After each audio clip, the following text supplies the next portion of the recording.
नमस्कार, आप देख रहे हैं भारत सर्च न्यूज। नाजमीन खान के साथ देखते रहिए अलीगढ़ से बड़ी खबरों के लिए। अलीगढ़ मुस्लिम विश्वविद्यालय के जेएनएमसी मेडिकल कॉलेज को लेकर सांसद सतीश गौतम के द्वारा बड़ा बयान दिया है। सांसद सतीश गौतम के द्वारा सदन में चल रही कार्यवाही के दौरान जेएनएमसी मेडिकल कॉलेज में हिंदुओं का इलाज न करने का आरोप लगाया है।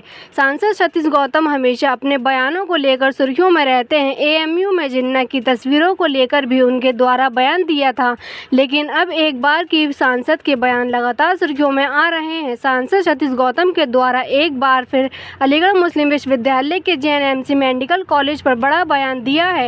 उनके द्वारा सदन में बयान देते हुए कहा, जेएनएमसी मेडिकल कॉलेज की तर्ज पर दीनदयाल अस्पताल अलीगढ़ को आधुनिक करने की ज़रूरत है। वजह में उनके द्वारा बयान दिया। अलीगढ़ के जेएनएमसी मेडिकल कॉलेज को अलीगढ़ मुस्लिम विश्वविद्यालय के जेएनएमसी मेडिकल कॉलेज में हिंदुओं के साथ भेदभाव होता है, क्या कहेंगे आप? मैं यहाँ पिछले 40 साल से हूँ और मैंने इस तरह का कभी कोई चीज़ एक्सपीरियंस नहीं करी है। जो मरीज आता है ना कभी उसकी जाति पूछी जाती है, ना उसका कुछ ना उसके संग किसी तरह का भेदभाव होता है। हर मरीज़ को उसकी बीमारी पूछी जाती है और उसके साथ उसी हिसाब से उसका इलाज चलता है। और हमारा मेडिकल कॉलेज एक रेफरल सेंटर है। सारे आसपास की डिस्ट्रिक्ट्स जितनी भी हैं, बदायूं, कासगंज, एटा, हाथरस, वहाँ के सब मरीज आते हैं और बिना किसी उसके इलाज होता है उनका।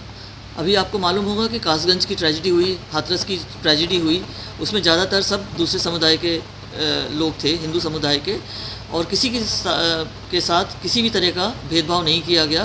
पूरी निःशुल्क सुविधाएं दी गई उनको, एक पैसा नहीं चार्ज किया गया, सारा चीज़ उनको फ्री में किया गया। अगर ऐसा कुछ होता तो फिर ये चीज़ नहीं होती। वो आरोप, इसका हम लोग कुछ नहीं कह सकते। हमें अपने इंस्टीट्यूट का मालूम है कि हमारे यहाँ कोई किसी भी तरह का भेदभाव नहीं होता। पर डे में कितने मरीज वगैरह आते हैं? पर डे हमारे यहाँ 4000 से 4500 मरीज आते हैं।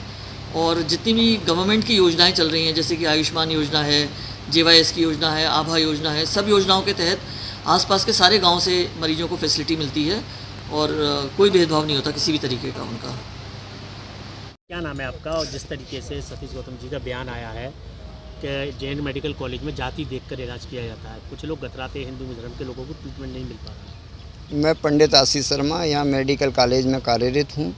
और दूसरा कि जो सांसद जी ने दिया बयान,